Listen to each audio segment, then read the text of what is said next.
오늘은 에스라 강의 17번째 시간으로 에스라 7장 11절로 28절 말씀으로 하나님의 손이 내 위에 있으므로 라는 제목으로 말씀을 전하며 오늘도 주시는 말씀을 통해 함께 은혜를 받고자 합니다. 오늘 본문은 아다사다 왕이 에스라와 함께 이스라엘 자손들의 2차 포로 귀환을 위하여 에스라에게 내린 조서의 내용입니다. 그래서 오늘 본문은 이렇게 시작되고 있습니다. 11절 보겠습니다. 여호와의 계명의 말씀과 이스라엘에게 주신 율례 학자요 학자 겸 제사장인 에스라에게 아닥사다 왕이 내린 조서의 초본은 아래와 같으니라. 이렇게 아닥사다 왕의 조서가 에스라 개인에게 내려졌다는 것은 이스라엘 자손의 2차 귀환을 청원한 에스라의 청원이 받아들여졌다는 것을 말해줍니다. 아닥사다 왕이 귀환을 허락하였을 뿐 아니라 귀환하는 일에 전폭 지원까지를 합니다. 이것은 아닥사다 왕이 이스라엘 민족에 대해서 매우 우호적이었음을 우리가 느낄 수 있는 것입니다. 이것을 볼 때 한편 아닥사다 왕이 에스라를 또한 얼마나 신뢰하는 신하였는지를 우리는 느낄 수 있습니다. 성도는 에스라처럼 어느 곳에서든지 누구에게든지 신뢰를 받는 사람이 되어야 함을 우리는 여기에서 좀 배울 수가 있어야 합니다. 12절부터는 에스라에게 내린 아닥사다 왕의 조서의 내용입니다. 12절로 13절 보겠습니다. 모든 왕의 왕 아닥사다는 하늘의 하나님 율법의 완전한 학자 겸 제사장 에스라에게 조서를 내리노니, 왕이 에스라에 대한 호칭을 하늘 하나님의 율법의 완전한 학자 겸 제사장이라고 하였죠. 이것을 볼 때 페르시아 정부 내에서 에스라가 갖고 있는 공식 직함이 이것이었지 않겠는가라고 보여집니다. 왜냐하면 계속해서 에스라에 대해서 이야기할 때마다 하나님의 율법의 완전한 학자 겸 제사장 에스라에게 이렇게 말하고 있기 때문입니다. 이 호칭으로 보아서 에스라가 바벨론 땅에서 이미 유다 백성과 관련된 책임자 역할을 담당하였던 것으로 여겨집니다. 계속해서 보겠습니다. 조서를 내리노니 우리나라에 있는, 즉 내가 다스리는 이 페르시아에 사는 이 말이죠, 이스라엘 백성과 그들 제사장들과 레위 사람들 중에 예루살렘으로 올라갈 뜻이 있는 자는 누구든지 너와 함께 갈지어다. 아닥사다 왕은 선왕인 고레스 왕이 그랬던 것처럼 이스라엘 자손들의 귀환에 적극적으로 옹호했음을 보여줍니다. 14절 보겠습니다. 너는 내 손에 있는 내 하나님의 율법을 따라 유다와 예루살렘의 형편을 살피기 위하여 왕과 7 자문관을 보냄을 받았으니. 아닥사다 왕이 에스라에게 이렇게 말한 것을 볼 때 이미 에스라에게 고국으로부터 심상치 않는 어떤 소식이 들려졌던 것으로 보여집니다. 그래서 에스라가 아닥사다 왕에게 귀환을 청원했던 것으로 보여지죠. 이런 내용으로 보았을 때 에스라에게 들려진 소식이 예루살렘과 유다 지역에 하나님의 율법이 올바르게 가르쳐지거나 지켜지지 않고 있다는 생각이 지켜지지 않고 있다고 생각되어진 것으로 보여집니다. 이 문제로 에스라가 왕에게 예루살렘으로 갈 수 있도록 귀환을 요청한 것으로 보여집니다. 이것을 보면 에스라가 얼마나 하나님의 백성을 사랑하고 있는지, 그리고 말씀을 존중히 여기는 사람인지를 우리는 느껴질 수가 있습니다. 그래서 아닥사다 왕과 7명의 자문관은 에스라를 예루살렘으로 보내어서 율법을 따라 성전에서 하나님께 제사를 드리는 것이, 그리고 율법을 잘 지킬 수 있도록 율법을 가르치게 하는 것이 페르시아 제국에 어떤 영향을 주게 될 것이며, 그리고 왕과 왕자에게 유익이 되는지 신중하게 검토를 하였습니다. 결론은 유익하다라고 내렸습니다. 23절에 보면 이렇게 말씀하고 있습니다. 무릇 하늘의 하나님의 전을 위하여 하늘의 하나님이 명령하신 것은 삼가 행하라, 즉 어김없이 시행하라. 어찌하여 진노가 왕과 왕자의 나라에 임하게 하랴라고 말씀한 것을 보면 우리가 알 수 있을 것입니다. 이처럼 페르시아 정부의 입장에서 볼 때 예루살렘에서 이스라엘 백성이 하나님의 율법을 잘 지키고 사는 삶을 유지하는 것이 현재와 미래의 국가에 큰 유익이 된다라고 믿어졌습니다.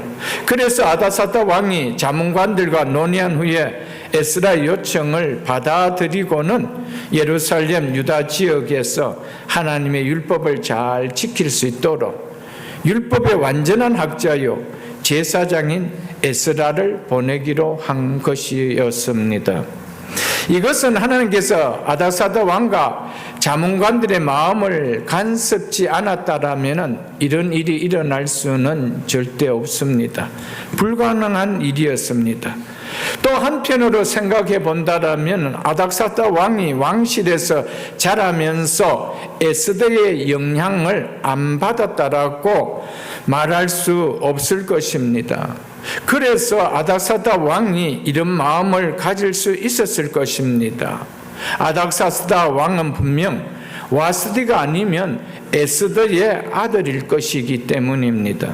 만약 에스더의 아들이었다면 성장 배경에서 유대인들을 대하는 마음은 분명히 달랐을 것입니다. 왜? 그 어머니가 유대인이기 때문이 아닙니까? 그렇지 않다더라도 에스더에서 나오는 불임전 사건의 영향으로 아닥사다 왕이 유대인들을 생각하는 것이 분명하게 달랐을 것입니다. 하나님은 이렇게도 유대인들을 사랑하고 이렇게도 간섭하신 하나님이구나 하는 것을 아닥사다 왕은 왕실에서 자라면서 그것을 보게 되었고 그것을 경험하게 되었기 때문입니다. 어쨌든 아닥사다 왕과 자문들은 이스라엘 백성이 예루살렘에서 하나님의 율법을 잘 지키는 것이 페르시아 제국과 왕실에 큰 유익이 된다라고 믿었습니다. 그래서 15절에 보면 에스라에게 왕과 자문들이 예루살렘에 거하시는 이스라엘의 하나님께 성심으로 이 의미는 자원하는 마음으로 즐거이 이런 의미입니다. 드리는 은과 금을 가져가거라라고 합니다. 그리고 16절로 18절에 보면은 바벨론 온 도에서 얻은 모든 금과 그리고 남게 될 이스라엘 백성과 제사장들은 예루살렘에 있는 그들의 하나님의 성전을 위해 기쁘게 드릴 예물도 가지고 갈 것이며 그 돈으로 하나님 앞에 기쁨으로 드릴 예물을 준비하여 성전 제단 위에 드리라라고 했습니다. 또 그렇게 하고 남은 은금은 에스라 너와 너의 형제들이 좋게 여기는 일에 하나님의 뜻에 따라 사용하라라며 이래 아닥사다 왕은 이스라엘 자손들의 자율권을 보장해 주었습니다. 그리고 19절로 20절에서는 하나님의 성전에서 섬기는 일을 위하여 왕이 마련해 준 그릇들을 하나님 앞에 드리라고도 했습니다. 그리고 또 그 외에도 성전을 위해 필요한 것이 더 있다라면 무엇이든지 궁중 창고에서 취하여 사용하도록 하라고까지 말했습니다. 이처럼 아닥사다 왕은 이스라엘 자손들이 예루살렘 성전에서 율법을 따라 하나님을 온전히 섬길 수 있도록 귀환하는 에스라에게 최선을 다하여 배려하였다라는 것이 조서의 내용입니다. 이스라엘은 지금 나라가 없습니다. 그래서 왕도 없습니다. 스스로 민족을 지킬 힘도 없습니다. 왜냐하면 자체 군사력이 없기 때문입니다. 그래서 경제도 참으로 빈약합니다. 그럼에도 에스라가 이스라엘 공동체를 회복시키려고 나섰을 때 하나님께서는 페르시아 제국의 왕을 통해서라도 신앙 공동체를 회복시킬 수 있도록 모든 것을 부족함 없이 채워주었다는 것입니다. 이것을 통해 우리가 좀 깨달을 수 있는 것이 있어야 되죠. 정말 우리가 하나님을 위해서 산다고 한다라면은, 우리가 정말 하나님의 신앙을 위해서 내가 산다라고 한다고 할 때, 내 가정이 이래서 잘 섬길 수가 없고 내 형편이 이래서 잘 섬길 수 없다라고 할까요? 내 마음이 그렇다라면 에스라처럼 하나님, 이래 하나님 간섭해 주옵소서, 도와주옵소서라는 기도가 있지 않을까요? 먼저는 무엇이 중요하다는 겁니까? 환경이 중요한 것이 아니고 내 마음이 중요하다는 것이죠. 그럴 때 나라도 없고 왕도 없고 스스로의 힘도 없고 경제력도 없었지만은, 그러나 그 유대 지역 자체를 에스라에게 맡기는 자치 그런 도로 하나님께서는 허락해 주시는 역사가 일어나더라는 겁니다. 여러분, 하나님은 우리 삶 속에 깊숙하게 간섭합니다. 하나님의 나라를 위해서, 주를 위해서 믿음으로 살고자 할 때 하나님께서 그 삶에 역사하심이 없을까요, 여러분들? 우리의 마음이 열리지 않기 때문에 그런 것이죠. 21절로 24절은 이스라엘 자손들의 포로 귀환과 관련하여 아닥사다 왕이 강 건너편 재무장관들에게 내린 조서의 내용입니다. 그래서 하늘의 하나님을 섬기는 에스라가 무엇이든지 필요한 물품을 요청한다라면 지체 말고 지원해 주라는 겁니다. 한번 보겠습니다. 21절을 보겠습니다. 나 곧 아닥사다 왕이 유브라데 강 건너편 모든 창고지기에게, 이들은 예루살렘으로 가는 에스라가 경유하게 될 지역의 재정관리들을 말합니다. 조서를 내려 이르기를, 하늘의 하나님의 율법학자 겸 제사장 에스라가 물은 너희에게 구하는 것을 신속히 시행하되 은은 100달란트까지, 한 달란트는 약 34kg에 해당됩니다. 그렇기 때문에 100달란트는 3.4톤에 해당되는 양입니다. 밀은 100고르까지, 1고르는 220리터 정도가 됩니다. 그렇기 때문에 100고르는 약 5,810개론의 양이 되어집니다. 포도주는 100밭까지, 기름도 100밭까지 하고, 한 밭은 약 22리터에 해당됩니다. 그렇기 때문에 약 581개론 정도 되죠. 소금은 정량 없이 하라, 즉 무제한으로 주라. 24절 보겠습니다. 내가 너에게 이르노니 제사장들이나 레위 사람들이나 노래하는 자들이나 문지기들이나 느디님 사람들이나 혹 하나님의 성전에서 일하는 자들에게 조공과 관세와 통행세는 받는 것이 옳지 않으리라 하였노라. 아닥사다 왕은 이미 많은 예물을 귀하는 에스라에게 허락해 주었습니다. 그런데도 이번에는 에스라가 경유하게 될 지역의 재무관리인들에게까지 에스라가 지원을 원한다라면은 이것에 대해서 각각 이 정도까지 지원해 줄 수 있도록 조서를 또한 내렸습니다. 그리고 제사장들과 레위인들과 성전에서 일하는 사람들에게는 조공과 관세와 통행세를 받지 않도록까지 해 주었습니다. 아닥사다 왕이 에스라에게 허락한 호의는 생각을 초월한 호의였습니다. 기적 같은 호의였습니다. 결코 에스라가 이루어낼 수 없는 일이었습니다. 상상도 못할 불가능한 일인데 하나님이 간섭하시니 에스라가 생각지 못한 일이 현실로 나타나더라는 것입니다. 하나님께서는 때로는 우리의 생각을 초월하는 특별한 섭리를 행하실 때가 있습니다. 왜냐하면은 시편 89편 11절에 보면은 하늘이 주의 것이요 땅도 주의 것이라 세계와 그 중에 충만한 것을 주께서 건설하셨나이다 라고 하셨기 때문입니다. 그래서 시편 50편 12절에 보면은 세계와 거기에 충만한 것이 내 것이로다 라고 하셨기 때문입니다. 하나님은 우주 만물을 당신의 말씀으로 창조하셨습니다. 친히 이 땅에 있는 모든 것은 하나님의 것인 피조물입니다. 피조 세계지요.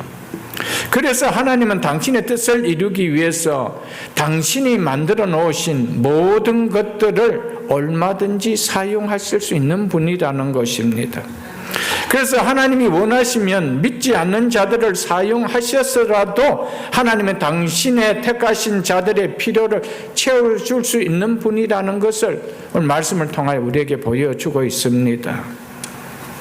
이 은혜를 하나님께서 에스라에게 베풀어 주었습니다. 우리에게는 이런 일이 일어나지 않을까요, 여러분들? 그래서 예레미야 33장 3절에 보면 하나님께서 당신의 백성들에게 뭐하라고 했습니까? 너는 내게 부르짖으라. 내가 네게 응답하겠고 네가 알지 못하는 크고 은밀한 일을 네게 보이리라. 네가 알지 못하는, 우리가 생각지도 못했던 크고 비밀스러운 기적 같은 일들을 내가 네게 보이리라. 사랑하는 성도 여러분, 오늘 또 하나님은 우주 만물을 그분이 친히 다스리고 계십니다. 그분의 소유입니다. 그래서 세계와 거기에 충만한 것이 다 내 것이라 라고 하셨습니다. 그런 하나님이시기에 우리를 향하여 너는 내게 부르짖으라는 겁니다. 그럴 때 네가 알지 못하는 크고 은밀한 일을 네게 행하리라. 행하실 수 없는 하나님이라면 이런 허풍을 칠 수 있겠어요, 여러분들? 그건 허풍장이죠. 이제 뒤에 가서 좀 느끼겠지만은 하나님은 우주 만물을 다스리시는 섭리하시는 하나님이십니다. 섭리하시는 분이 아니라면은 그분이 이루어 줄 수도 없는 것을 우리를 보고 구하라고 할까요? 기도하라고 할까요? 사랑하는 성도 여러분,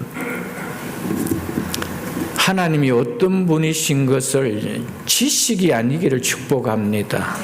그게 내 삶 속에 누려지는 믿음이 될 수 있기를 주의 이름으로 축복합니다. 더욱이 놀라운 것은 25절로 26절에 보면 아닥사스다 왕이 에스라에게 놀라운 권한까지 부여해 줍니다. 25절 보겠습니다.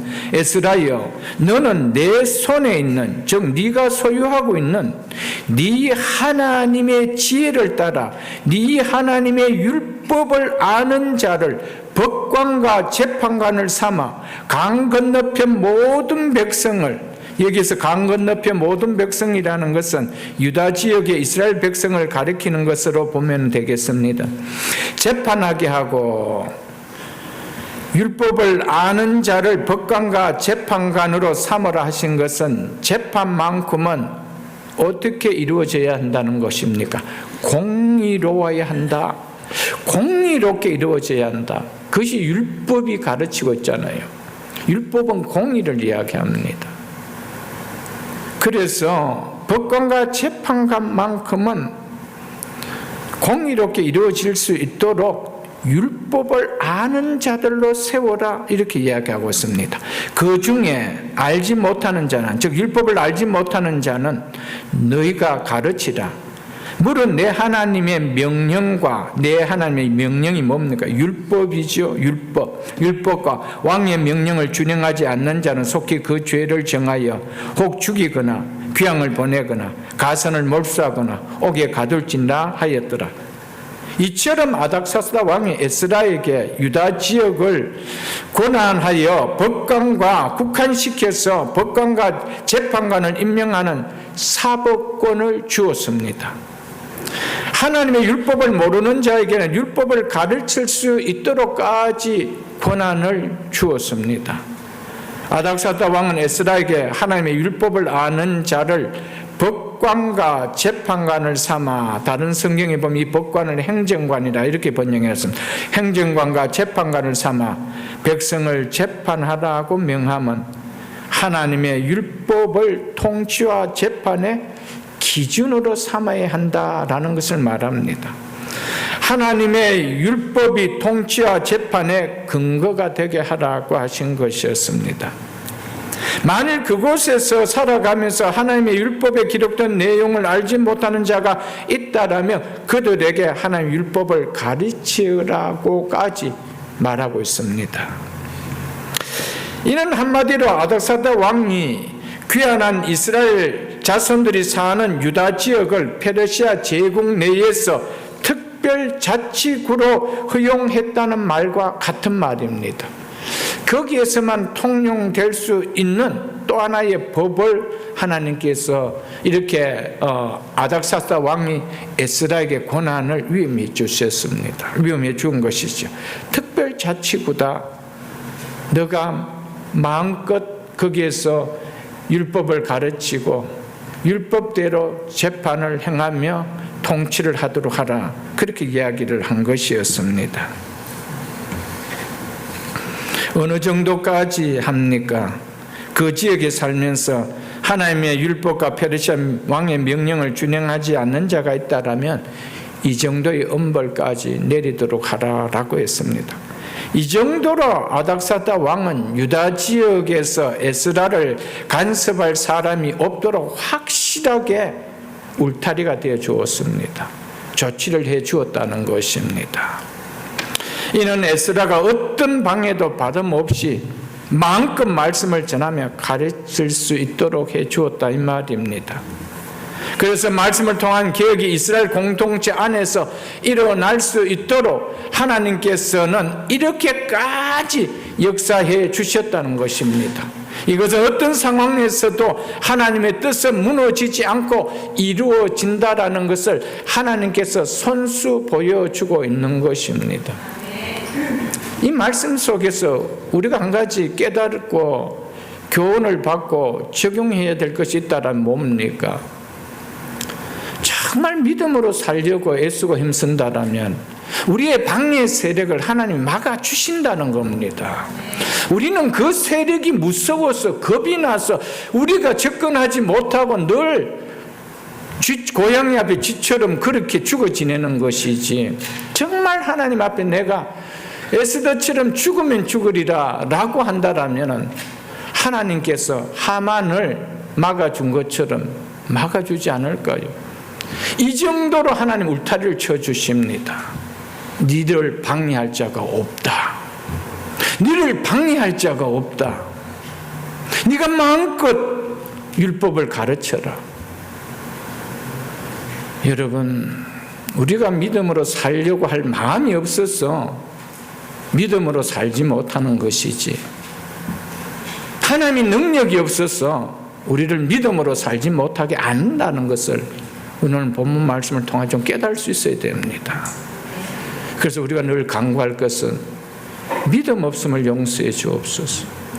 환경 앞에서 그저 넘어지고 그저 쓰러질 수밖에 없는 나의 믿음 없음을 하나님 용서해 주시고 나에게도 에스더처럼 죽으면 죽으리라, 에스라처럼 하나님 어떤 상황이 벌어진다 하더라도 제가 가서 신앙 공동체를 회복시키시겠다, 이 믿음을 주실 때 하나님은 하만을 척결해 주셨습니다. 에스더에게 걸림돌이 되었던, 모르드에게 걸림돌이 되었던 에스더를, 그 하만을 척결해 주셨습니다. 하나님 아닥사다 왕을 통하여, 페르시아 대제국의 왕을 통하여 네가 마음대로 그 유대 땅에 있는 백성들에게 신앙의 공동체를 회복할 수 있도록 네가 마음대로 할 수 있도록 내가 조치를 내려주겠다. 여러분, 뜻을 정하는 것이 중요한 겁니다. 다니엘이 뜻을 정했을 때 그 바벨론 포로에 잡혀가서 죽었던가요? 심지어 그 세 친구들이 불못불 속에 던져 들어갔을 때 죽어서 나오던가요? 우리는 결과가 어떻게 될 것이라는 것을 성경에서 답을 얻지 않고 내가 먼저 상상해서 소설로 써버립니다. 그러니까 일어나지 않는 것이죠. 그 앞에 내가 늘 죽는 거요. 그 앞에 내가 늘 지는 거요. 그렇지, 불못에 던진다고 했지, 그럼 던지면 저라면 저기 던지면 죽는데 절을 안 했나요? 절을 했는데 죽었나요? 사랑하는 성도 여러분, 믿음이 이기는 거요. 하나님이 이기시는 거요. 오늘 이것을 우리에게 보여주는 것이에요. 우리가 믿음이 없어서 늘 지는 삶을 살지, 믿음이 있는데 지는 삶을 살게 하시는 것이 아니라는 것입니다. 결과를 우리가 받는 것이 아닌데 결과가 그럴 것이라고 성경에서 답을 얻는 것이 아니고 내 머릿속에서 답을 얻고 하나님 말씀을 뒤로 물려버리는 거예요. 그 얼마나 우리가 믿음 없이 살아온 것을 우리가 보지 않나요, 여러분들? 오늘 에스라서를 보면서 이제 후반기를 넘어가면서 이제 점점 맞춰져 가잖아요. 에스라서 보면서도 또 아무런 신앙의 변동이 없다라면 우리는 어느 타임에 가서 우리의 믿음이 한번 회복될 수 있을까요, 여러분들? 부디 말씀을 통하여 우리 신앙이 회복되어질 수 있는, 그래서 이 에스라가 받았던 은혜와 복, 이 믿음을 우리도 누릴 수 있기를 주의 이름으로 축복합니다.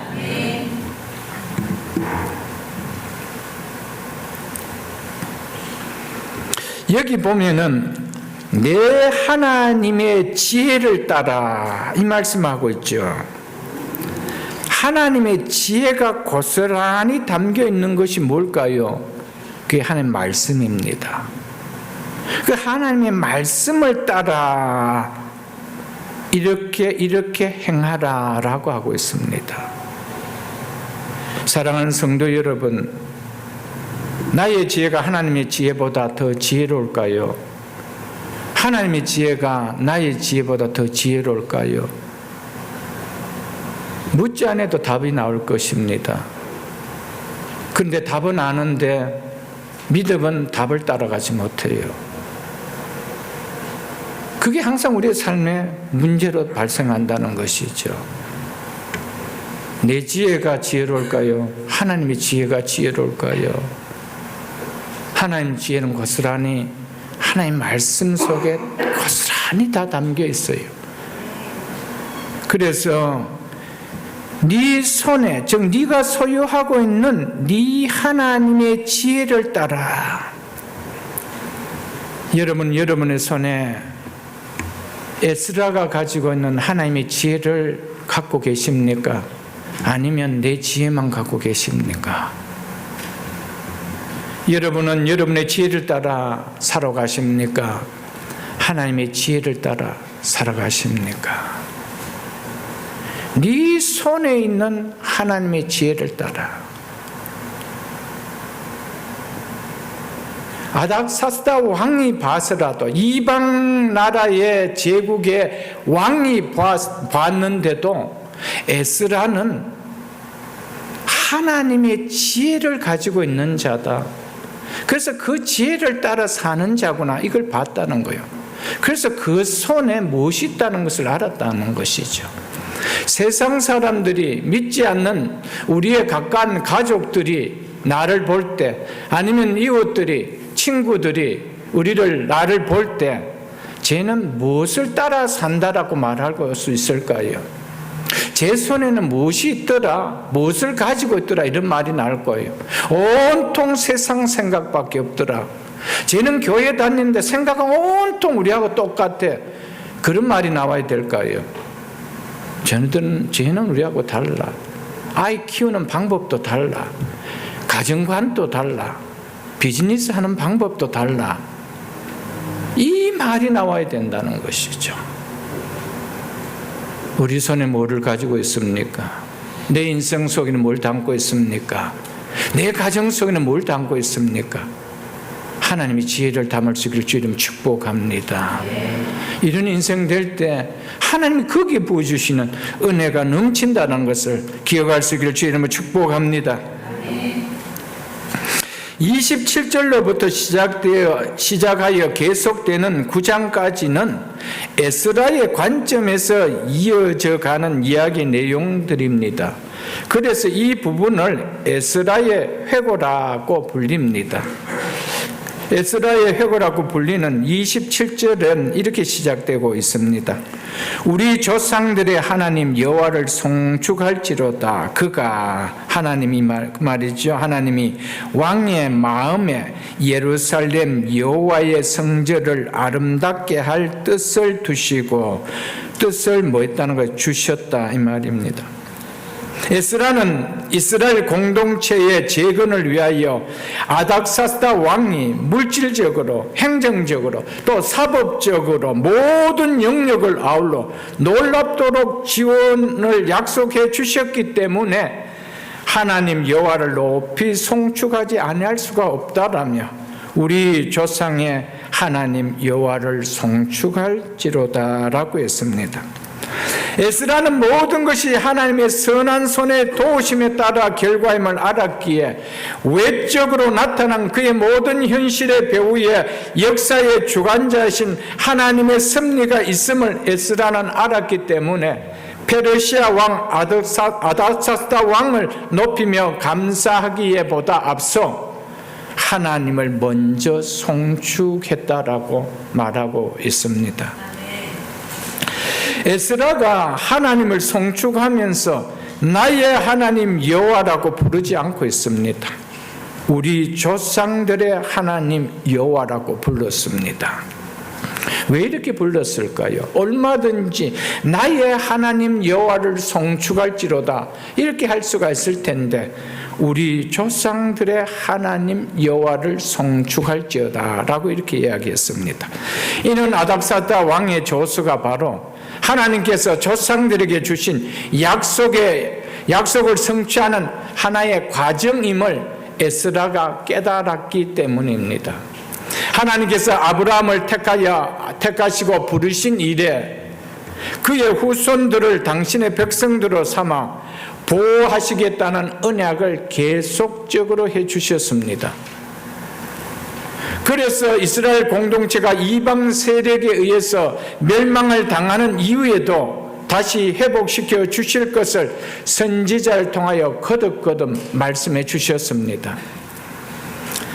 에스라는 아닥사스다 왕이 귀환하도록 내린 조서가 바로 이러한 약속의 말씀이 이루어지는 하나의 과정임을 알았기 때문에 그래서 우리 조상의 하나님 여호와를 송축할지어다 라고 말씀했던 것이었습니다. 자기를 통해서 제2차로 이스라엘 자손들이 예루살렘으로 귀환하는 것이 어쩌다 일어난 것이 아니고 하나님께서 우리 조상들에게 약속했던 그 약속이 이루어지는 하나의 과정이다. 그래서 우리 조상의 하나님 여호와를 송축할지어다 라고 말씀했던 것이었습니다. 에스라의 이 신앙은 나의 오늘의 이 믿음은 하나님께서 오늘 나를 통하여 일하시는 이 믿음은 오늘 나에게서 생긴 것이 아니고 과거 우리 조상들에게 하나님께서 약속하셨기 때문에 오늘 나에게까지 이어지는 것이라는 것을 깨달았습니다. 여러분, 과거에 행하신 하나님의 업적을, 그 행적을 우리가 안다라면은 우리는 미래를 살아갈 수 있는 사람입니다. 과거에 하나님이 행하신 구원의 은혜를 깨닫지 못하기 때문에 현실도 넘어지고 미래도 없는 것이죠. 과거에 행하신 하나님을 깨달을 때 미래를 나아갈 수 있는 힘이 생긴다는 것을 에스라를 통하여 보여주고 있지요. 그렇기 때문에 과거에 행하신 그 하나님을 지금 송축하고 있는 것이죠. 우리는 일사시를 통해 나를 처음 말씀이 들리는 교회로 불러주시고 구원의 은혜를 깨닫게 해주신 하나님을 찬양할 수 있어야 됩니다. 하나님은 말씀을 통해 우리와 약속한 약속은 그 약속이 완성되는 그날까지 변치 않고 끝까지 반드시 이루어 가심을 믿는 믿음을 우리는 붙들며 볼 수 있어야 됩니다. 그러므로 예수 그리스도를 믿음으로 처음 누려진 구원의 감격, 구원의 기쁨을 아는 성도는 절대로 구원이 중도에 취소되거나 잃어버릴지도 모른다라는 이런 생각 자체가 나올 수가 없는 것입니다. 왜? 내가 처음 예수를 믿을 때 구원의 감격이라는 것은 내가 중도에 예수를 믿다가 이 감격이 잃어버릴 수 있다라는 생각이 절대 들어오지 않기 때문입니다. 하나님 한 번 주신 구원은 영원토록 나와 함께 하시고 영화의 일일까지 하신다라는 것을 내가 예수 그리스도를 조금 믿을 때 그 사실 때문에 감격이 오는 거예요. 기쁨이 오는 거예요.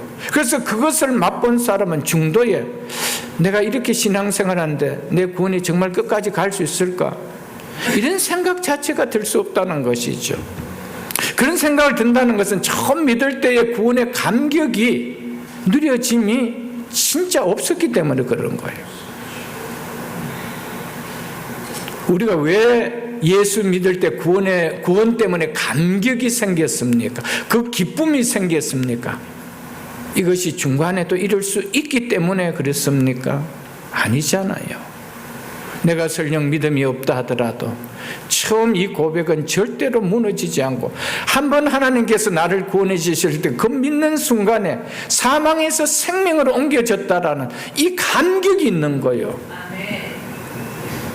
그 자에게 내가 이러다가 구원 잃을 수도 있지, 그런 불안한 마음이 들을 수 있을까요? 그래서 구원의 감격은 가졌다가 잃었다가 가졌다가 잃었다가 온탕에 들어갔다가 냉탕에 들어갔다가 그렇게 할 거예요. 여러분들,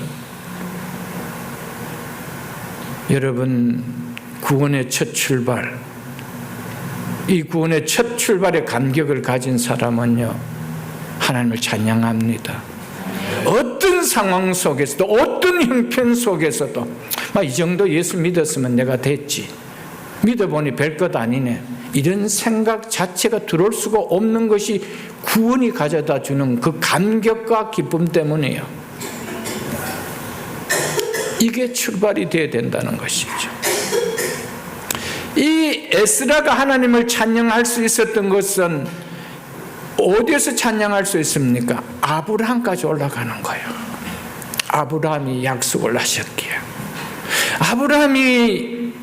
아브라함에게 하나님께서 약속하시고 그 아브라함의 후손들을 통하여 오실 때마다, 아브라함 후손들이 나타날 때마다 그 아브라함의 후손들과 약속하셨던 하나님이 그 약속을 결코 변치 않게, 설령 우리가 잘못해서, 우리 조상들이 잘못해서 바벨론으로 이렇게 포로로 잡혀가는 우리의 땅이 멸망을 당한다 하더라도 하나님은 약속하셨기에 반드시 회복하신 하나님이라는 것을 내가 믿기 때문에 찬양할 수 있었다는 겁니다. 여러분, 첫 구원의 감격이 있는 사람은 설령 조금 신앙생활에 뒷걸음친다 하더라도 그것이 영원히 그렇게 갈 수는 없습니다. 처음 나를 구원시켜줬던 그 감격이 예배 가운데 반드시 회복되어집니다. 그래서 첫사랑이 회복되어지는 거예요. 그래서 그 회복이 나를 다시 붙들고 가고 나를 세우고 가는 것이죠. 하나님은 우리를 통하여 물질적인 것을 가지고 달려서 예수 믿게 하는 분 절대 아닙니다. 네가 돈이 없구나, 내가 돈을 좀 줄게. 네가 건강이 약하고 내가 건강을 좀 줄게. 그래서 그런 당근을 가지고 예수 믿게 하시는 분이 아닙니다. 하나님은 구원의 감격을 통하여 예수를 믿게 하는 겁니다. 믿으십니까 여러분들? 그래서 복음을 전하는 거예요. 그래서 끊임없이 복음을 갖게 하는 것입니다.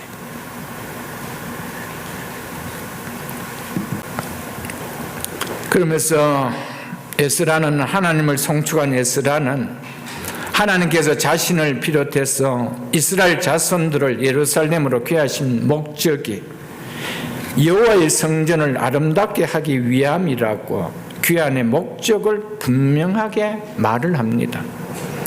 하나님께서 아닥사스다 왕을 사용하셔서 성전의 영광을 회복하게 하심으로 신앙 공동체 회복에 박차를 가할 수 있도록 하셨음을 에스라는 깨닫고 기쁨으로 여호와를 송축했다는 것이죠. 이를 위하여 하나님께서는 아닥사스다 왕의 마음을 간섭하셨다라고 확신하며 에스라는 찬양을 했습니다. 한마디로 말해서 놀라운 하나님의 주권적인 섭리를 에스라는 찬양한 것이었습니다. 하나님께서 과거에 무너진 예루살렘 성전을 재건할 수 있도록 고레스 왕의 마음을 움직이셨으며 성전 재건 공사가 16년간이나 중단되었을 때는 다리오 왕의 마음을 움직이셔서 완성할 수 있도록 하셨는데 이제는 재건된 성전을 아름답게 하도록 아닥사스다 왕의 마음을 역사하셨다라고 그래서 에스라는 찬양하고 있습니다. 하나님의 섭리다라는 것이죠. 하나님은 당신의 백성들을 결코 놓지 않은, 당신의 백성과 약속하신 그 약속을 결코 포기하지 않는 하나님의 섭리를 에스라가 찬양하고 있다는 것이죠. 여러분과 저는 하나님께서 죄와 사망의 권세에서 나를 구원하여 주신 목적을 분명하게 말할 수 있습니까? 에스라는 내가 왜 예루살렘으로 돌아가야 되는지, 왜 이 백성들을 이끌고 가야 하는지 분명한 목적을 알았습니다. 여러분과 저는 하나님께서 왜 죄와 사망에서 영원히 그 형벌을 피할 수 없는 나를 건져 주셨는지 그 목적을 말할 수 있습니까? 목적도 깨닫지 못하고 그냥 예수를 믿는 겁니까? 그냥 목적도 모르고 그냥 에스라가 갔던 거 아니잖아요. 이 땅의 수많은 교회 중에 새벽이슬 교회를 만나 이 신앙 공동체에서 신앙생활을 하게 하신 목적을 여러분들은 말할 수 있습니까? 그냥 어쩌다 보니 새벽이슬 교회 와서 신앙생활 하고 계십니까?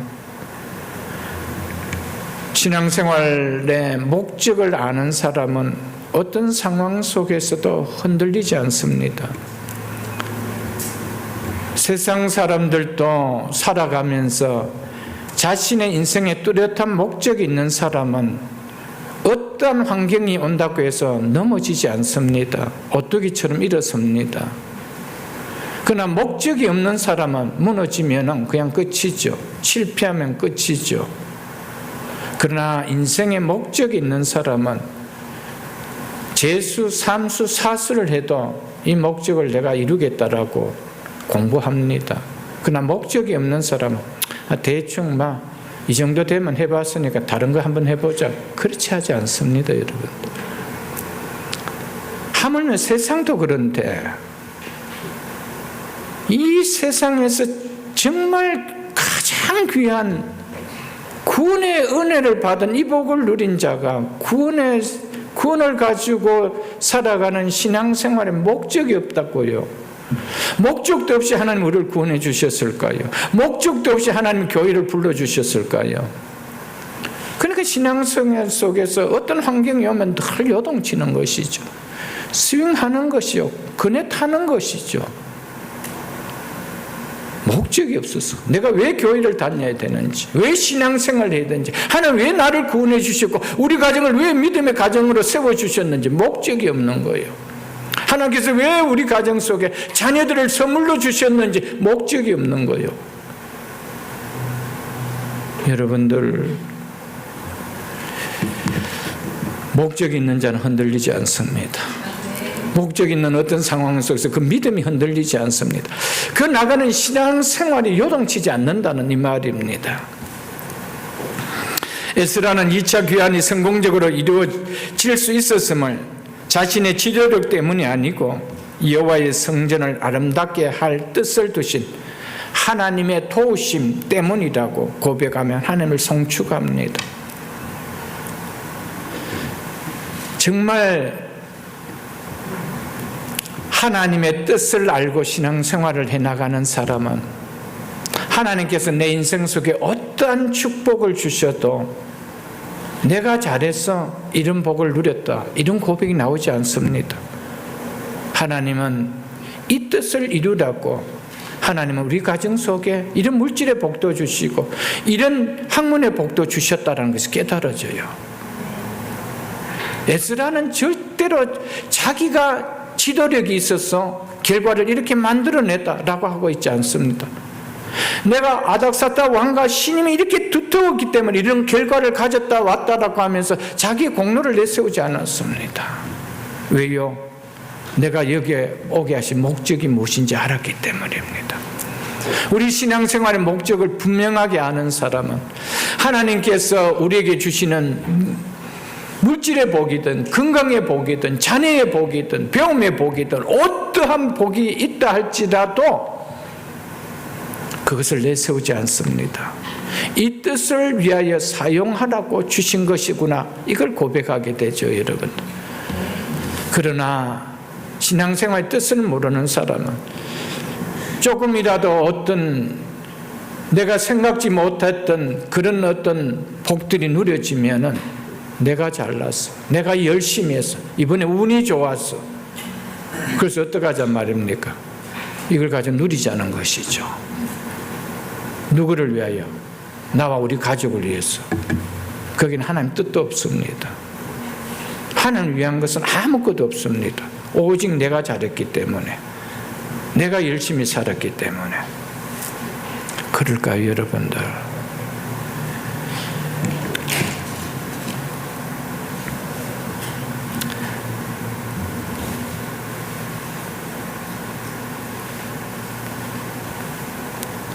하나님의 성전을 아름답게 할 뜻이 있었기 때문에 하나님께서 나에게 왕과 고관들에게 은혜를 입도록 하셔서 일이 이루어지도록 했다라는 것이 에스라의 고백이었습니다.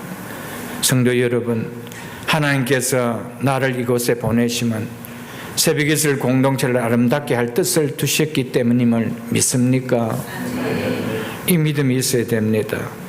이 사실을 믿는 성도는 어떤 환경 속에서도 어떤 상황 속에서도 이 공동체가 아름다운 공동체가 되도록 힘을 씁니다. 노력합니다. 애씁니다. 여러분, 왜 우리를 구원하시고 바로 헤븐으로 우리를 불러가지 아니하시고 당신의 몸인 교회에 우리를 두실까요? 당신의 교회가 하나님이 거하는 아름다운 공동체가 되도록 나를 통하여 만들어내는 겁니다. 이게 우리를 두신 이유요 목적이라는 것을 우리는 깨달아야 합니다. 성도는 믿음의 눈으로, 교회는 하나님께서 거하실 아름다운 거처로 삼고 싶어 하시는 뜻을 두고 계심을 볼 수 있어야 합니다. 그리고 우리 가정 또한 하나님께서 거하실 아름다운 거처로 삼고 싶어 하시는 뜻을 두고 계심을 읽을 수 있어야 합니다. 그런 가정에 하나님이 싫어하는 것을 남편이, 아내가 둘까요? 하나님이 싫어하는 일을 남편이 행하고 아내가 행하고 자식들이 행할까요? 우리 가정이 하나님이 거하실 아름다운 거처로 삼고 싶어하는 뜻을 두고 계신다는 것을 내가 깨닫는다면 그렇게 살아갈 수 있을까요? 하나님이 주신 자녀들을 하나님이 기뻐하시는 자녀로 키우고 싶지 않고 내가 기뻐하는 자녀로 키우고 싶은 생각이 들 수 있을까요?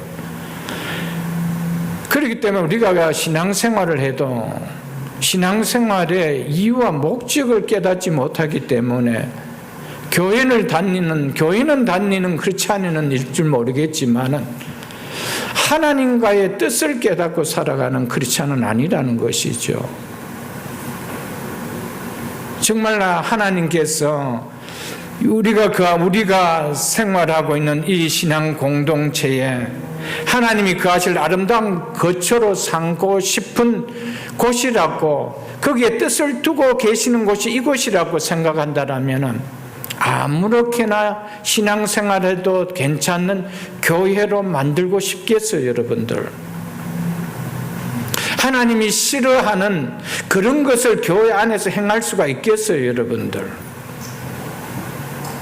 행할 수가 없는 거예요. 사람들은 기뻐할지 모르겠지만 하나님이 싫어한다면 할 수가 없는 것이죠. 가정도 똑같습니다, 여러분들. 우리의 가정에 하나님께서 거하실 아름다운 거처를 삼고 싶어하고 계신다는 것을 안다라면 하나님이 거하고 싶은 곳으로 만드는 것이요. 그렇게 될 수밖에 없는 것이죠. 사랑하는 성도 여러분, 우리가 신앙생활하는 이 공동체도, 여러분이 각자가 거하고 있는 가정도 하나님이 거하고 싶어하는 뜻을 두고 계시는 곳을 깨달으십시오. 그럴 때 내 신앙이 달라집니다. 내 신앙생활이 확실히 달라집니다. 내가 가정에서 어떻게 살아야 되는지, 아비로서 어떻게 살아야 되는지, 어미로서 어떻게 살아야 되는지, 자식을 둔 부모로서 어떻게 살아야 되는지 가르쳐 주지 않아도 할 수가 있는 것이죠. 왜요? 하나님과 관계를 맺고 있기 때문에.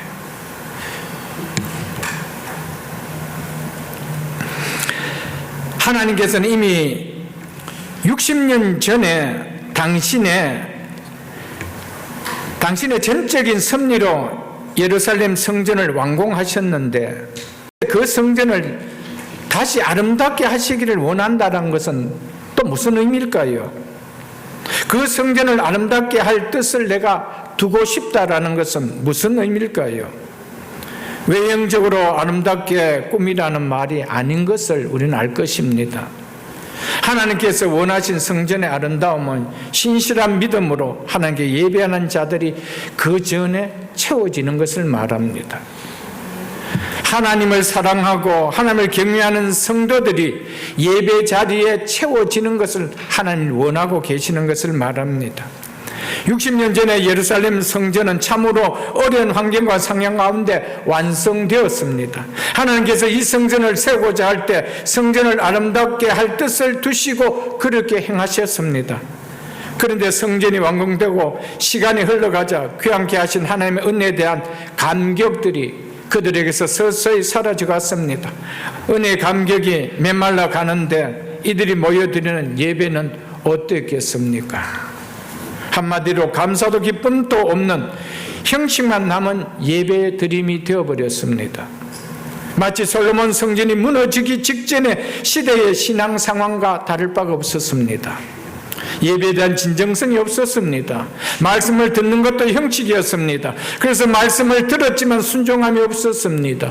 예배 자리에 나오는 형식도 찬양을 하고 예물도 드리고 말씀을 듣고자 하는 모든 것들이 다 형식적인 것은 다 행해졌습니다. 그런데 말씀을 듣는 자리에 나왔는데 정작 말씀을 듣고자 하는 마음은 그들에게 없었다는 것이었습니다. 이것은 결코 외형적으로 아무리 그 전이 아름답다 하더라도 아름다운 것이 아니었습니다.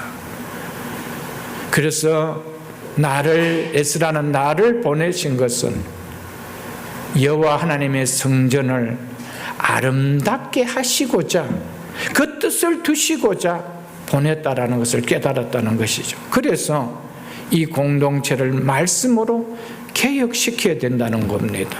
이것이 에스라가 다시 귀환하게 된 이유 목적 아닙니까, 여러분들? 하나님께서 이스라엘 백성들을 바벨론에 패망시키기 전에 그들은 왜 패망되었습니까?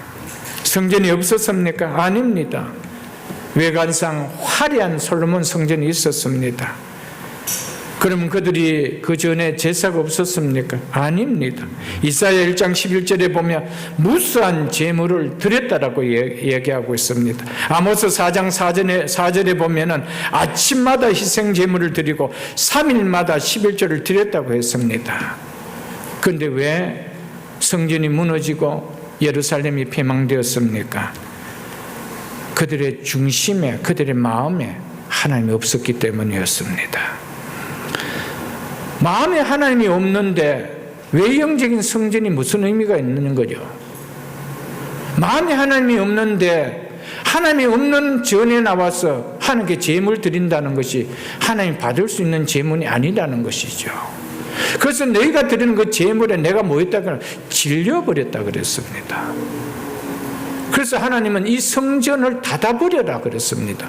그 정도로 외면해 버렸습니다. 왜요? 너희 마음에 하나님이 없는데 하나님이 있는 것처럼 쇼를 벌이니까 그걸 내가 받지 않겠다는 것이었습니다. 그래서 아예 그 전 자체를 하나님 뭐죠? 더 이상 제사를 못 드리도록 하나님 그것을 무너뜨려 버렸습니다. 그래서 호세아 6장 6절에 보면은 나는 인애를 즉 변함없는 사랑을 원하고 제사를 원하지 아니하며 번제보다 즉 예배보다 하나님을 아는 것을 원하노라 라고 했습니다. 나를 향한 너희를 향한 내 마음이 어떤지 그 마음을 아는 것이 중요하지. 그 마음은 온데간데 없고 제물만 드린다고 번제만 드린다고 내가 기뻐할 것이냐? 그렇지 않다라는 것을 이야기하고 있습니다. 하나님의 마음을 헤아리는 신앙, 그 신앙을 가진 자들이 모인 그 성전, 그게 아름다운 성전이라고 말하고 있는 것입니다.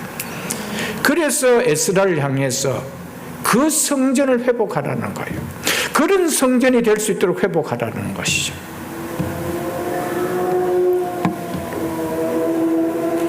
화려하고 아름답게 지어진 솔로몬의 성전도, 이보다 더 크고 화려했던 헤롯 성전도 돌 위에 돌 하나 남지 않고 다 파괴되었다면, 걷지 아닌 믿음의 안으로 아름답게 세워지지 못한 믿음으로 우리가 신앙생활할 때 하나님의 심판이 면할 수 없다라는 것을 우리는 좀 기억할 수 있어야 됩니다. 하나님을 향한 마음이 담기지 않는 형식만이 무수히 많은 예배의 시간, 하나님의 심판대 앞에서 무용지물이 됨을 우리는 기억하는 신앙이 되어야 됩니다. 하나님의 마음을 담지 않았던 그들이 하나님 앞에 드렸던 그 많은 제물들, 그 많은 발걸음의 시간들, 하나님의 심판대 앞에 무용지물이었습니다. 그것을 하나님은 기억해 주지 않았습니다. 하나님은 항상 우리의 마음을 살펴보신다는 사실을 꼭 기억하십시오, 여러분들. 아무리 귀한 재료로 외형이 아름답게 지어졌다 해도 그곳에 마음이 빠진 형식만 갖춘 자들이 모인 곳이라면 그 외형 때문에 하나님 결코 기뻐하지 않는다는 사실을 우리는 기억하십시오. 하나님이 원하시는 것은 항상 우리의 심령입니다. 성경 한 곳을 한번 찾아보겠습니다. 신약성경 베드로전서 3장 3절로 4절입니다.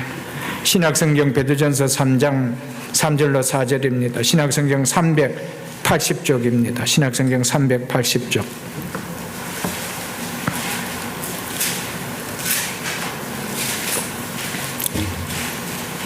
베드로전서 3장 3절입니다.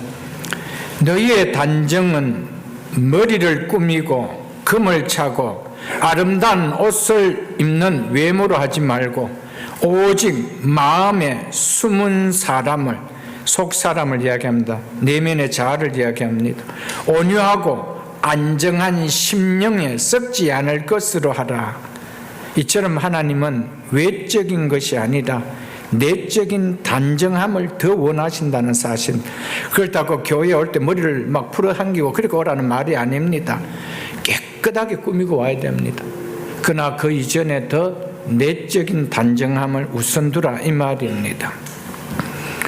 이는 하나님 앞에, 즉 하나님 보시기에 값진 것이기 때문이라, 이렇게 말씀하고 있습니다. 하나님 앞에 진정한 값짐은 외형이 아니라 내면이라는 것을 이야기합니다. 우리의 신앙의 내면, 그것이 값지게 본다라는 것이죠. 그래서 사무엘상 16장 7절에 보면 하나님께서 내가 보는 것은 사람과 같지 않으니 사람은 외모를 보거니와 나 여호와는 중심을 보느니라 라고 말씀하셨습니다.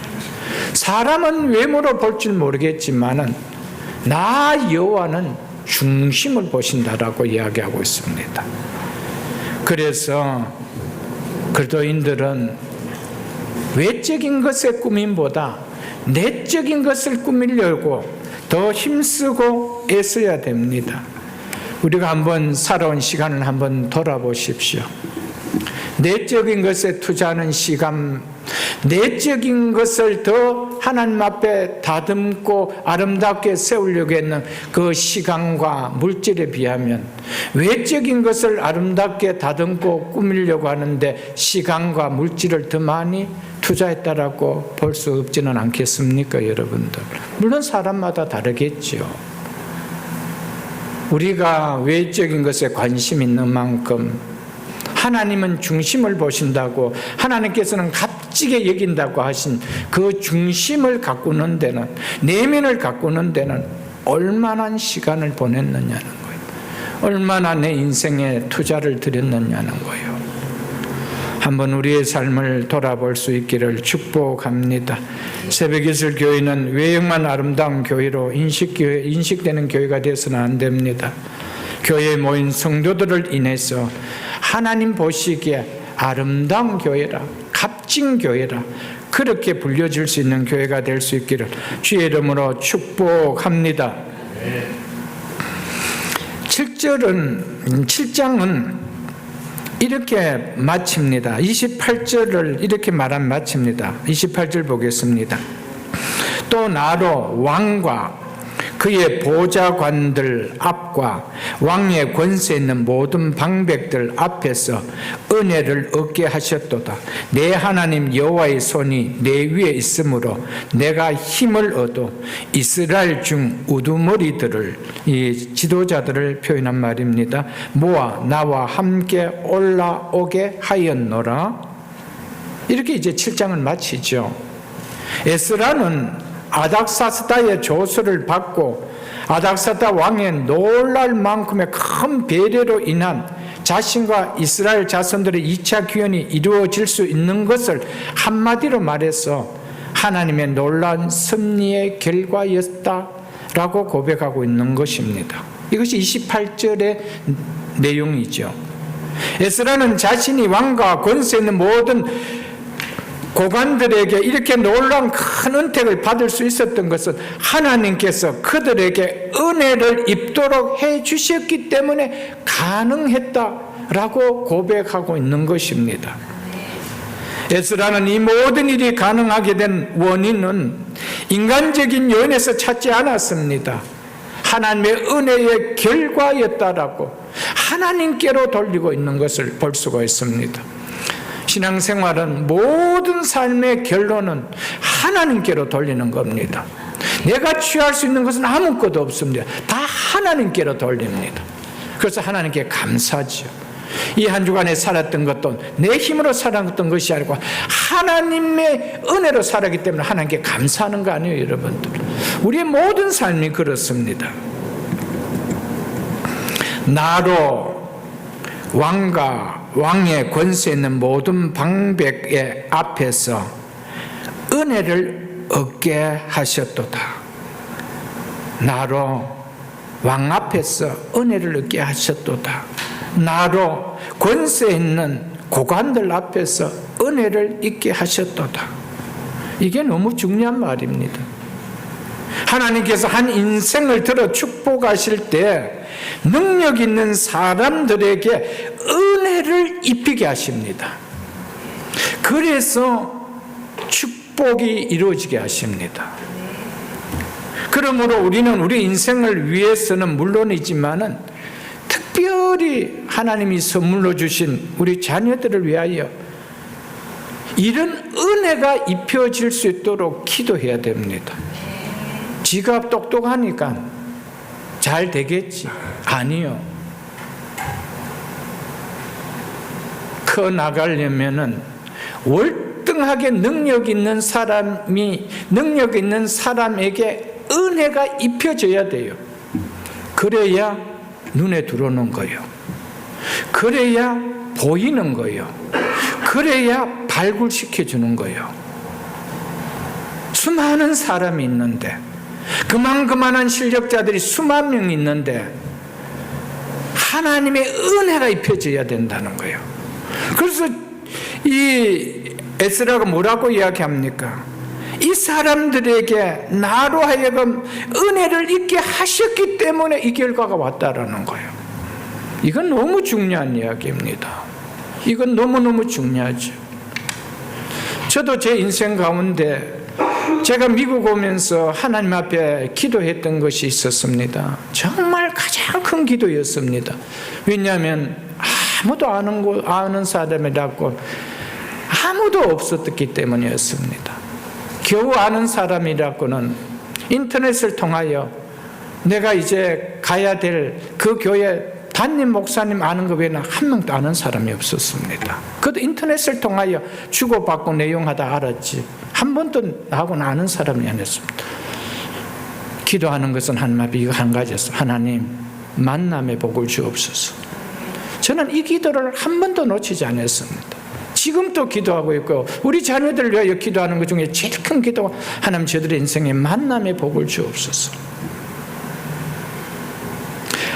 누군가에게 은혜를 입혀주시는 만남의 복이 있을 때 지경이 넓혀지는 거예요. 저는 이 기도를 통하여 여러분들을 만났다라고 저는 확신합니다.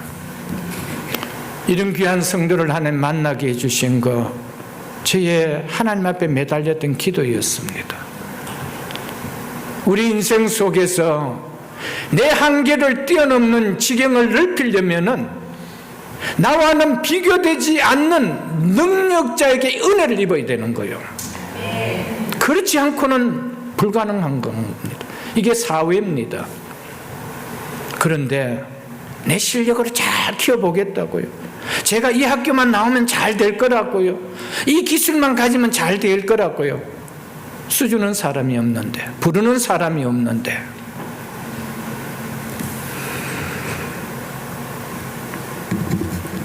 사랑하는 성도 여러분, 힘 있는 상사에게, 힘 있는 담당자에게, 능력 있는 교수들에게, 어떤 권위를 가진 자에게 은혜가 입혀질 수 있도록 기도해야 됩니다. 인생의 지경이 넓혀질 수 있는 이런 만남의 복이 내 인생 가운데 이루어질 수 있도록 기도해야 됩니다. 우리의 자녀가들 가운데 이런 만남의 복이 이루어질 수 있도록 부모는 기도해야 합니다. 그런데 우리가 기도 없이 자녀들을 잘 키울 수 있다고요. 기도 없이 내가 사업 잘 해나갈 수 있다라고요. 하나님은 그들을 향하여 내가 교만한 자이기 때문에 물리치겠다라고 말씀했습니다. 물리치는 자에게 은혜가 입힐까요? 하나님의 말씀은 약속입니다. 겸손한 자에게 은혜를 입히겠다라고 하나님은 말씀하셨음을 우리는 기억할 수 있어야 합니다. 사랑하는 성도 여러분, 사람의 만남의 복이 없이는 막힘의 길이 열릴 수가 없고요. 풀리지 않는 문제가 풀어지지 않습니다. 언제 풀어집니까? 하나님 축복으로 풀어줍니다. 하나님 축복으로 하늘에서 그냥 풀어줘라 이렇게 풀어주는 거 아닙니다. 하나님이 축복을 할 때 꼭 사람을 만나게 해주십니다. 성경을 보십시오. 하나님 축복받는 인생들은 다 사람을 만남을 통하여 복이 일어났습니다. 그렇기 때문에 인생의 만남의 복이 얼마나 중요하다는 것을 성경을 보면서 깨달아야 되는 거예요. 저는 성경을 통하여 크게 하나님 앞에 가진 믿음이 있었다라면 이거였습니다. 하나님, 만나면 됩니다. 만나만 일어나면 됩니다. 내가 흙수저 같은 가정에 태어났지만 만나면 됩니다. 우리 자녀들이 흙수저 가정에서 태어났지만 만나면 됩니다. 그러니까 하는 것이 무엇밖에 없을까? 기도밖에 없었습니다. 만남의 복을 달라고, 만남의 은혜를 달라고. 저도 사역 가운데 하나님 만남의 복을 달라라고 정말 많이 부르짖었습니다. 여러분, 제게 이런 은혜는 하나님께서 이 기도를 들어주시고 귀한 성도들의 만남의 복을 주셨기 때문에 가능했던 것이었습니다. 여러분들,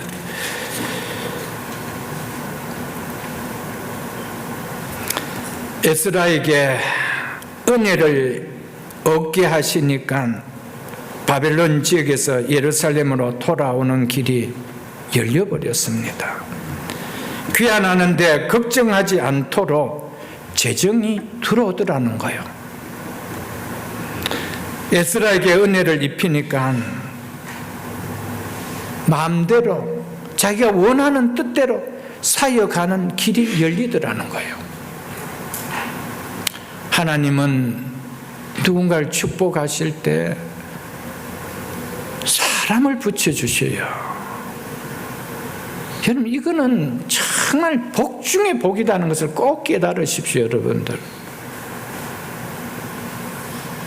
이 은혜는 겸손한 자에게 주십니다. 하나님 은혜 아니면 내 살 수 없습니다. 내 힘으로 살아갈 수 있는 거 아니고, 내 실력으로 내 가진 것으로 살아갈 수 있는 거 아니고, 하나님의 은혜 아니면 살아갈 수 없습니다. 이 자가 행하는 것이 뭘까요? 은혜를 구하는 기도죠. 하나님은 기도를 하는 자를 멸시치 않습니다. 절대로 멸시치 않습니다. 세상 사람들은 기도하고 가난한 자들의 기도를 멸시할지 모르겠지만 하나님은 그들을 높이십니다. 그들의 후손들을 높여주십니다. 여러분, 이 사실을 꼭 기억하고요, 기도하는 믿음의 성도 될 수 있기를 주님 축복합니다. 이어서 에스라는 하나님 여호와의 손이 내 위에 있으므로 내가 힘을 얻어 이스라엘 중에 지도자들을 모아 나와 함께 올라오게 하였노라 라고 하셨습니다. 여기서 하나님의 손은 하나님의 절대적인 섭리를 표현하는 의미입니다. 하나님의 섭리는 추상적인 교리가 절대 아닙니다.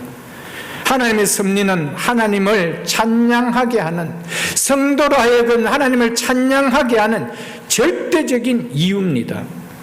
성도가 어려운 상황 앞에서 기도할 수 있는 것도, 성도가 끝까지 본향을 향해 그 신앙의 걸음을 멈추지 않고 갈 수 있는 것도 하나님의 섭리 때문입니다. 성경에 나오는 모든 기도의 응답은 바로 하나님이 자기 백성을 위하여 만물을 섭리하고 계신다는 것을 보여주는 것입니다. 하나님은 모든 것을 섭리적으로 주관하고 계시지 않으신다라면 하나님께서 우리들에게 기도하라라고 말씀하실 이유가 없으십니다. 이 만물을 하나님은 오늘도 자기 자신이, 당신이 창조하신 이 만물을 주관하시고 다스리는 섭리를 하시는 분이시기 때문에 우리를 향하여 필요한 것이 있느냐? 기도하라고 하시는 거예요. 그러므로 하나님께서 당신이 창조하신 모든 것을 주관하고 계신다라는 하나님의 섭리를 믿는 자들은 기도 없이 살아갈 수 없습니다. 하나님께서 기도하기 때문에 섭리를 통하여 사람을, 나는 모르는 사람인데 만나게 해 주시다는 겁니다. 세상 사람은 우연이라고 하겠죠. 천만의 만만입니다.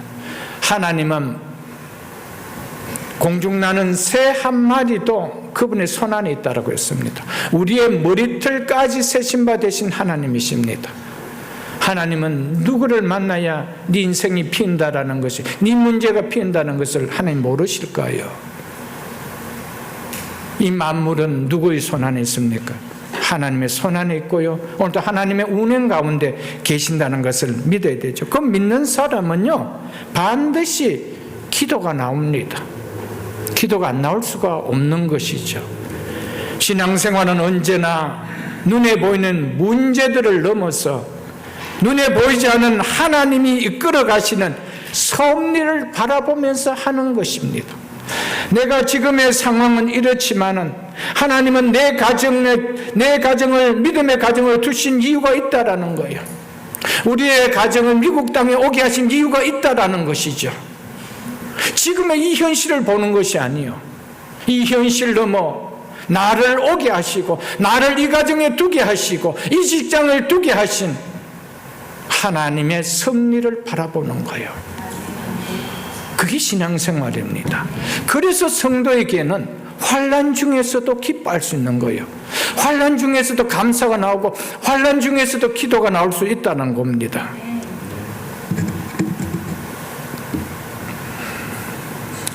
하나님께서 당신이 창조하신 모든 것을 주관하고 계시지 않다라면 어떻게 70년 뒤에 바벨론 포로에서 돌아올 것이며 무너진 예루살렘 성전이 다시 세워질 것을 선지자를 통하여 예언하게 하실 수 있을까요? 70년 뒤에 일어날 것을 150년 전에 이것을 예언해 놓아요. 이 모든 것이 하나님의 손에서 움직여지는 일이 아니라면 하나님께서 어떻게 당신의 선지자를 통하여 이것을 예언하게 하실까요? 하나님께서 당신이 창조하신 모든 것을 주관하고 계시지 않다라면 어떻게 메시아가 유다의 자손으로, 더 좋게는 다윗의 자손으로 온다라고, 그리고 베들레헴에서 태어날 것이라고 지명까지 선지자를 통하여 예언하게 하실까요? 하나님이 섭리하시기 때문에 예언할 수 있는 거예요. 이게 어떻게 가능해요, 여러분들?